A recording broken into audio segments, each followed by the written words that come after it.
welcome back to my channel. I hope that you guys are doing great. Today we're going to be talking about overall my experience. I hope my child doesn't interrupt me. If she does, please, I'm sorry. I did upload my vlog for that day, for June 1st, our Disneyland trip, back after this whole entire year of pandemic and everything that went down. I honestly feel like we all deserve a vacation. We are both fully vaccinated, if that makes any difference, or it makes you guys feel any safer, or that we were safer, period. So as you guys can see, I did upload that video. I tried to just absorb every second, every minute. I tried not to talk so much, just so our family could see and enjoy the video as well, and there's not like a lot of ruckus going on. Just enjoy the view. I got to record Rise of the Resistance, but I had to do it with the Canon G7X because inside is very dark, and that was the way I got the clear, crispy footage. Like, I was like, yes. So I'm gonna go ahead and talk to you guys about our entire experience. So to begin with, to get the tickets, we had an 8-hour wait. So my husband had his screen from his computer completely opened for 8 hours to get in the queue, to get in line to buy tickets. Yes, it was 8 hours. When he got online, I honestly just told him, you know what, don't go for the beginning dates as soon as opening. Try to go to like the further dates, because basically everyone's gonna want to get the now tickets, and by the time you try and figure out and you go to the last tickets of, you know, like the further out dates, they're gonna be gone. So that is basically what he did. He just went out to the further dates, and we got June 1st, which was just this Tuesday, my daughter's birthday.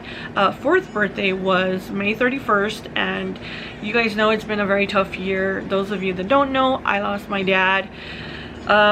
Emotionally, physically, mentally, it was a very sad year, to be honest. My husband lost his sister. I lost my dad, literally days apart from each other's death, and you know, it's been hard. It's been definitely hard. I was on the verge of just canceling because I kept seeing like all these things and people and capacity, and I told my husband, you know what, if anything, we're better off getting our tickets now. Sorry, I have an itch, I got a scratch. We're better off getting our tickets now than just waiting for, let's see what's gonna happen. It could get worse. It could be harder to achieve and to get tickets, so let's just do it now. So again, June 1st is what we exactly picked. We are going back in July. We're going with some friends. Back in July 13, we are going with some friends. Sí, también tus friends. We have a couple that are our friends. They're going to with their 2 twins. So we're very excited. She's very excited. Valentina already got the whole feel of, again, because last time she was there, she was about to be 3, so she was 2 and some change. She's 4 now, so she's a whole lot taller than when she first started going. And yeah, so that was it. 8-hour wait entirely for getting the tickets.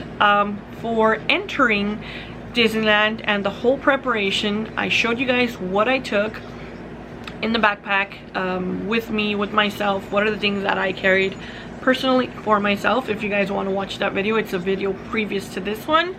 And other than that, so we arrived really early. Okay, I was debating because I kept seeing the lines in the parking lot, and I was just like, no, I don't want to do that. Like, honestly, either I have to be there so early in the morning that I'm gonna be the first people in line, or I gotta be one of the last ones where I just want to get off my car, get my stuff, and smoothly transition into Disneyland, which is probably not possible anytime soon.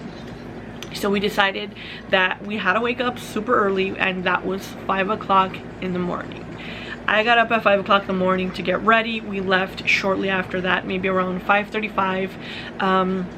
Took us about 25-30 minutes to get there. Surprisingly, no traffic. It was a smooth ride. I was just like, yes, we're gonna get there early. Finally, we're on Harbor, and I see that there's only a few people in line. So I was like, okay, you don't have to drop me off, because the official thought was, we're gonna drive there, we're gonna go through Harbor, we're gonna get off and make line. We were not gonna wait for the parking structure to open whenever they wanted and make line and be in that mess at all. So we parked right across or right in front of the Anaheim Hotel next to Pizza Press. Our parking was only 15 bucks, and if I would have paid for it online, it would have been $25. So we saved ourselves 10 buckaroos. So anyways, back to what I was talking about. We arrived there at 6:15. We got off the car, whatever, by the front big old Disney sign. We were there at 6:15 in the morning. After that, a little bit at a time, people kept arriving. I want to say around 6:40, 6:35, 6:40, they opened the gates to Disneyland and they allowed us to make the final line to temperature check. Okay, they let us get into the line for temperature check around 6:35. We stayed there in line again, very first people in line. I think there was 6 parties in front of us with like a group, you know, every group had like 2 or 3 people. Just one group had like 6 or 7, but that was it. Again, we were the first in line, being there at 6:15 in the morning. That can change, okay? But to be honest, it was the best decision, and I'm gonna tell you guys who told us about that entrance and about the whole timing at the end of the video. At 6:40, we're already at temperature check. They start opening up, people started arriving, and we were in a very good spot. We were at the very beginning of the line. So then that was 6:40. At around 7, exactly 7 o'clock, we had a separate clock on my phone with the timer counting the seconds to get a boarding group for Rise of the Resistance, okay? So exactly as soon as the clock hit 57, 56, 50 whatever seconds, boom, my husband went in. We got boarding group 56, I believe, and our boarding group was called at around 12, because at 12:20, 12:25 we were already boarding Rise of the Resistance. So it was kind of quick, to be honest. So okay, 7 hits, we get our boarding group. We were there until probably 7:45, 7:50 when they started letting us go in to get temperature checked, which was an early entry, to be honest. Then from temperature check, we went into security, which is where they check your bags, they check your cart. Henry just fled the scene. Henry's like, I'm sorry, but they're gonna take long to check your baggage, ma'am. I'm gonna go make a line. So I was just like, okay, I'm fine with that. So they were checking my bags. My bags have a lot of pockets. I had 3 bags, and it took me a couple of minutes, to be honest. They weren't taking forever. Finally, I get through security. I go to the line. My husband's the 3rd, 4th person in line. That must have been exactly at 8 o'clock. Actually a little bit after, like 8:05. We were standing there for maybe like 5 minutes when they're like, boom, you can come on in, and it was already 8:10, 8:12, 8:13. Like, I was so on the clock, okay? I was just like, what? People were just walking in, and I was just like, oh my god, yes, yes, an early entry. Keep in mind, at 8 o'clock the parking structure is opening. So at 8 o'clock there was people over there in the parking structure still driving to get toward to their parking designation.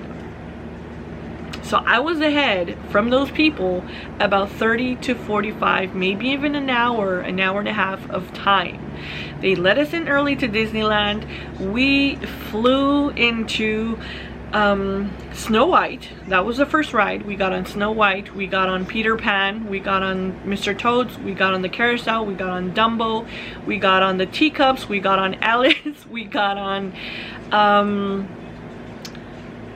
okay, so before teacups, Alice, yeah, so around 9:15 we had already done all those rides. Like, can you imagine, like 6 or 7 rides in less than 1 hour? We were done. We were like, yeah, we're done, anything we do after this is free time.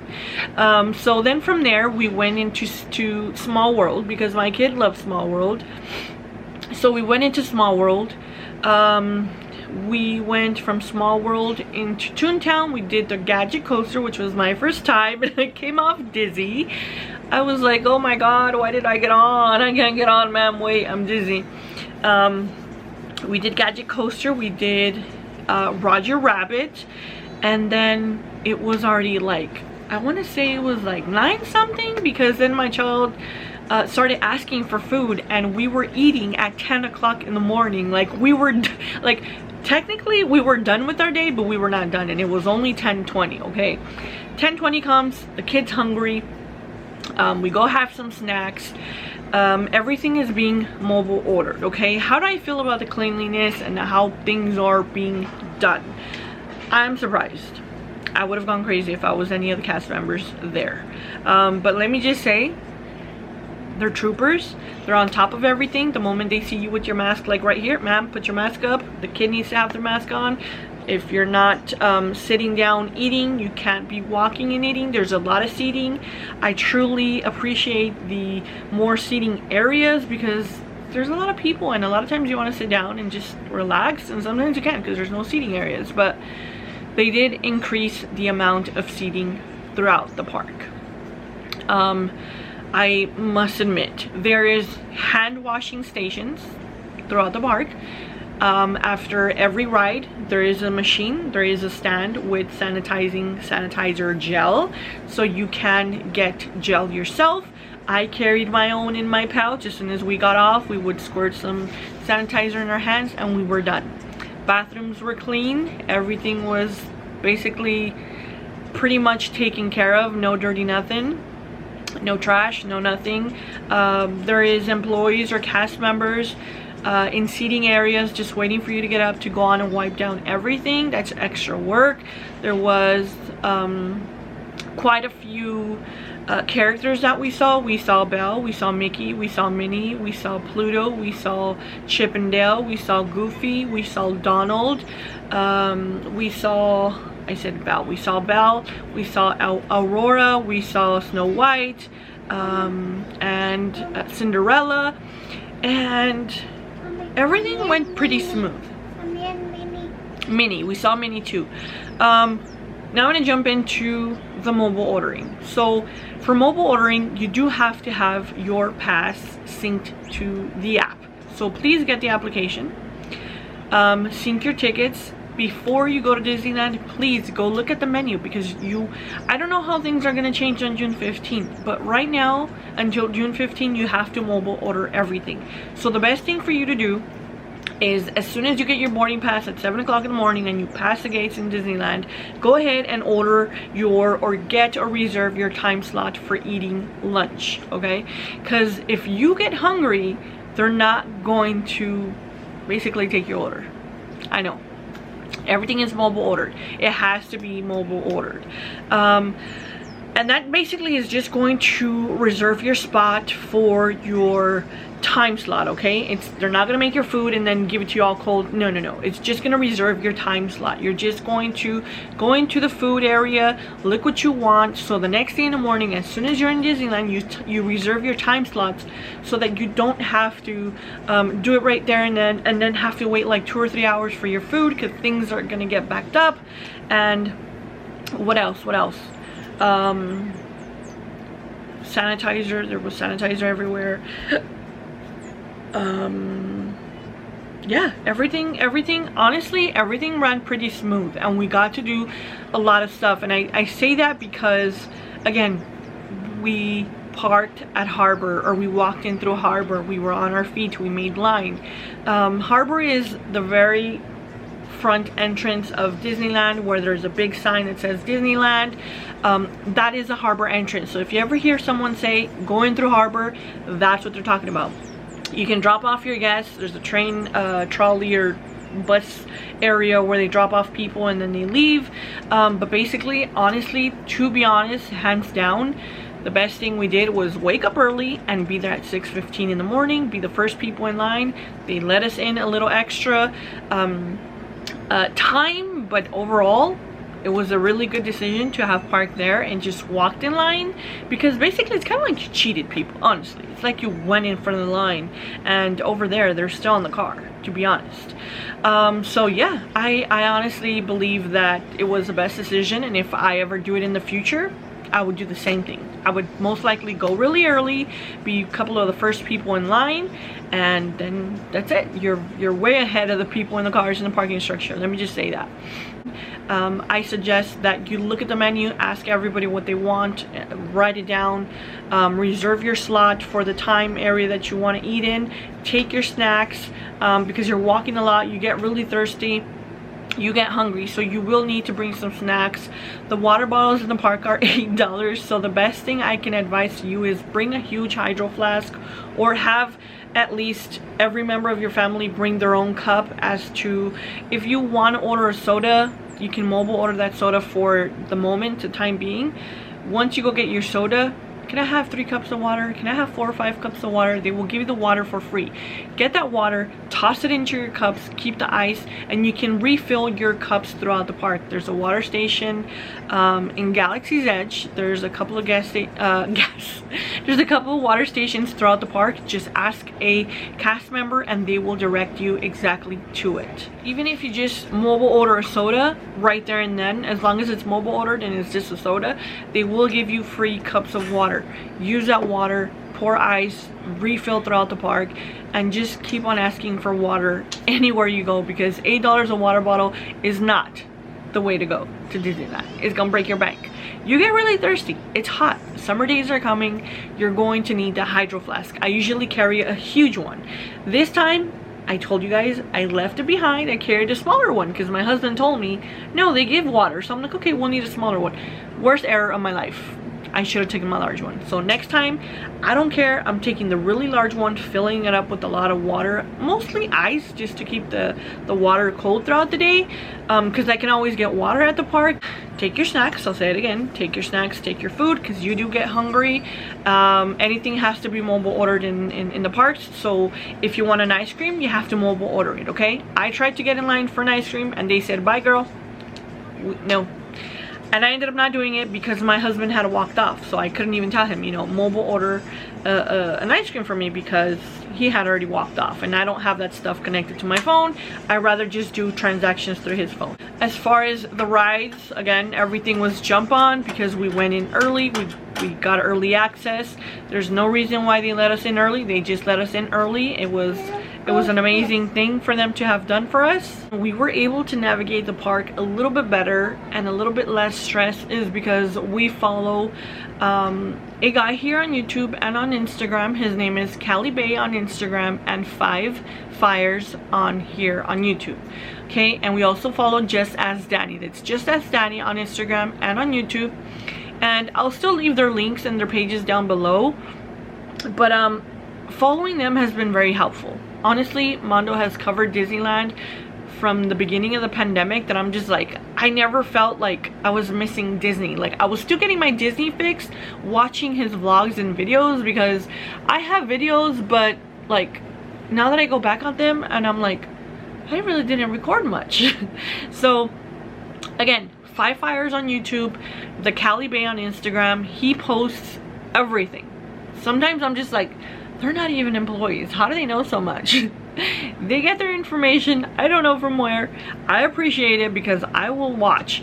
And anyways, even though you're not a person that goes to Disneyland so often, I still 100% recommend that you follow him, because you will get to know more things about the park without even being there. And when you go, you will feel a lot better because you're following the guidelines, the rules, or the tips, the advice that they give on their channel, because we couldn't have done it. I mean, if we would have just walked in there like newbies, we couldn't have done it, guys. Like, we just went with what Mondo and Danny suggested, and our day was like a lot better as far as like time and everything. And like I said, they buy the food, they buy the drinks, they go look at the merchandise, they show you the merchandise, they tell you if it's good quality, no quality, if it's good, if it's worth it, if it's not worth it, the experience.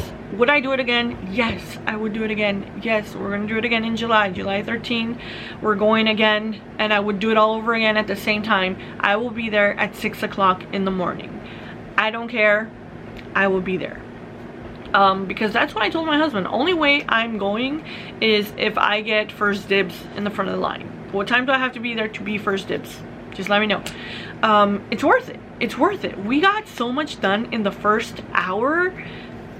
It's crazy. We got like 7 rides in 1 hour. You don't ever get 7 rides in 1 hour. Like, those 7 rides in 1 hour gave us like 5 to even 6 hours of our entire day back. Like, by 3 p.m. we were just like, we're done. We're done. Like, if I had to go home right now, and not even 3 p.m. 3 p.m. was already like, we had already wasted like 2 hours of our day. But by 1 p.m. our day was done. Like, I felt like we did complete everything, and if in that moment my daughter says let's go home, I'd be like, okay, let's go home. We did everything we wanted to do. Unfortunately, we did come home early because, like I said, we did everything, and at this time I felt like the lines were already too long and I had already did everything, so if I didn't get to do them again, I was okay with it. My daughter was tired. She fell asleep. I honestly was tired. It was our first time back. We are so out of like not walking that it was a big thing for us. We were really tired, so it's okay. I don't regret it. I don't regret waking up early in the morning. I don't regret coming home. I'll do it again. I would do it again. Yes, I would, but this time I will be staying home because all we needed was that little first time break-in to get us motivated for the next time. But yeah, I definitely recommend that you guys follow Mondo and Danny. Very informative, very humble people, very great guys. They're very, I can't tell you guys enough, they're just very friendly people. And it's nice that someone gives you all these, you know, like, they do the things for us. Basically, that's what they do. It's like they go to hell for us, so that when they come home they tell us, don't do this, you do this, you do this, and you don't do that, because if you do that, then this is gonna happen. So it's honestly something good to know. And even though you don't visit the park, at least get information, because a lot of things change. Things are changing. They continue to change. They will be changing after June 15. I'm going again July 13. I don't know what to expect. I will be watching their videos and seeing how things can change. But yeah, definitely go and give them a follow. Very cool people. Very good information on there. Very nice people. You guys will love them. So I think that's pretty much it. Yeah, I think that's pretty much it. Cast members are doing their job. They're doing everything they can. They're very courteous, nice, friendly, accommodating. You know, they're not giving you looks, they're not giving you bad service. They clean the tables, they disinfect the rides whenever they have to. Everything is just in order, you know. It's just a capacity, sorry, I said that weird. It's just a capacity that keeps increasing, that makes the line look longer. But honestly, like I said, it was just so hot that I was like, oh, I don't want to do no more rides. Like, if we're done, we're done. If you guys saw, they recommended a sunscreen, which is the Supergoop one, and one by Peter Thomas Roth. Those are powder sunscreens, okay? I'm addressing that because it's something very popular that gets talked about a lot in their channel. Basically what it is a powder formula of sunscreen, and you apply it and you don't get burned at all, okay? So there's Peter Thomas Roth, there is Supergoop brand that sells a powder form, there is Mineral Fusion that sells a powder form of sunscreen, and there is another one by Derma E, okay? The thing about this, I already researched myself, so that's what I'm going to tell you guys, is because it has a high amount of zinc oxide. It has like 20% zinc oxide, so that's amazing. It's going to stop you from getting burned. Does it work? Yes. My husband tried the Supergoop, Super Invincible powder, setting powder, whatever it's called, and he did not get burned. Only place he get burned, and that was because he didn't apply it, was in the back of his neck. But other than that, the SPF worked amazing. My husband gets burned easily. He gets super red. If he gets really burned, then he'll get little scales, peeling skin, but he put on the sunscreen, he didn't burn at all. At all. Like, at all. Like, if you see him in his forehead, you're like, how? How did you do that? But again, he did not get burned. So I think that's basically it. If you have children, like I said, just bring snacks, your cups of water, bring a lot of patience, enjoy it. The lines look long, but again, everybody's social distance. From now until June 15, if things change and they don't socially distance people anymore, things can be faster. But again, the lines are not that long. It just seems long because everybody's like, there's a gap between everybody. But other than that, amazing experience. My child had a time of her life. I will do it again. We're gonna do it again July 13th. I will see anyone there, whoever goes. And I want to go again, but I love Halloween and I love Christmas. But I'm like, if I choose Halloween, I have to go right after in Christmas, unless I do Halloween, you know, in the month of October, because I was thinking at the end of September when they first put the Halloween stuff up. And then I thought I'd go during Christmas time because I want to see the Christmas themed stuff, but I'd have to do that already towards the end, middle week of December, because if I go in October for Halloween, it's gonna be like first or second week, and then like 3 weeks later go back again. Yeah, no, I can't do that. It's too much. Oh, and as you guys know, no more passes. There is no more annual passes. It looks like they're gonna bring something different. We don't know. It looks like that's still in the works, but as far as we know, annual pass holders, annual passes are canceled. We still get our discount, yes. Is there something gonna come? We don't know. We don't know. It may be called something like the Disney Club membership or the Disney something, but it's not gonna be called annual pass holder anymore. I don't know. Things can change. Thank you guys so much for watching. I will see you guys on the next one. If you guys have any questions or comments, leave them in the information or description, no, not in the description box, in the comment box below, and I will answer them as soon as I can. Thank you. Bye.